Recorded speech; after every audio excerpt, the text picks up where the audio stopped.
Sports Check, everyone. I'm Amajal Knowles, topping sports. The Bahamas Golf Classic teeing off yesterday at the one and only Ocean Club over at Paradise Island.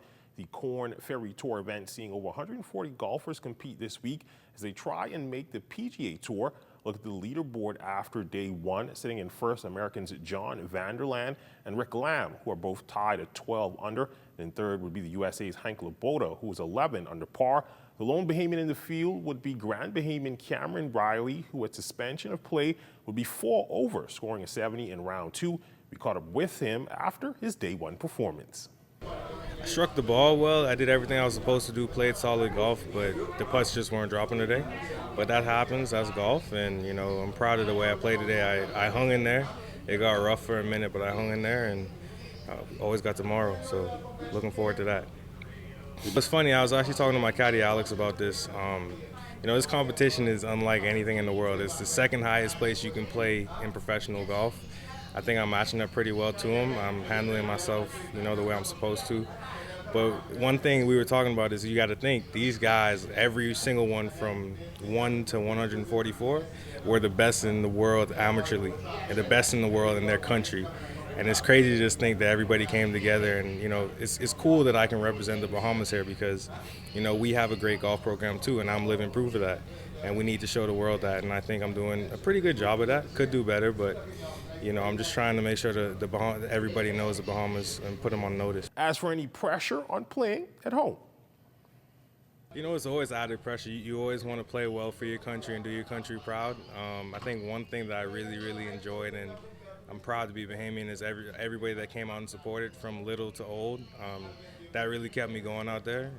It gets rough and lonely out there on the golf course and in the professional setting of the game, but just having and knowing that I have a whole country on my back and supporting me, it keeps me going. So I'm forever indebted to this country for that, and indebted to everybody who supports me. We'll continue to update you on Cameron's progress throughout the tournament, which wraps up on Wednesday. Trackside, the T-Birds Flyers track meet officially opening the local track calendar. Dozens of athletes from a number of clubs competing on Saturday at the old Thomas A. Robinson Stadium. A pair of early Carifta qualifiers on the field side, Jose Johnson in the girls' long jump, and reigning Carifta silver medalist Anae Mackey also attaining the qualifying standard in the girls' shot put. It felt great. I just want to thank God for pushing me through it. I want to thank my mom and my coach for supporting me, and also my teammates. Obviously, you attained the Carifta qualifying standard. How does it feel? It feels great. I am ready to accept this new journey and just to move forward. Are you ready? Feeling great. Thank God for life. It could have been better, but I'm grateful and blessed to be able to break the record. Obviously, qualified for Carifta again. Tell us a bit about that feeling. It's good to know that you could qualify very early. You get to go back in the lab, and you know what you can work on. And when it's time to compete, you're ready. Now, obviously, you mentioned qualifying early. Now, what does that do for you in terms of focus for events later in the year leading up to Carifta? Do you kind of take the gas off, or how does it work? You try to stay sharp? Well, I just take it at a time. Every time I compete, I see what areas I have to fix on. We go back in the lab and we keep working until it's perfect. The University of the Bahamas women's volleyball team in action recently at the Kendall Isaacs Gymnasium, taking on the Lady Warhawks. The Mingos looking to bounce back from a 3-1 loss to the Spikers last week.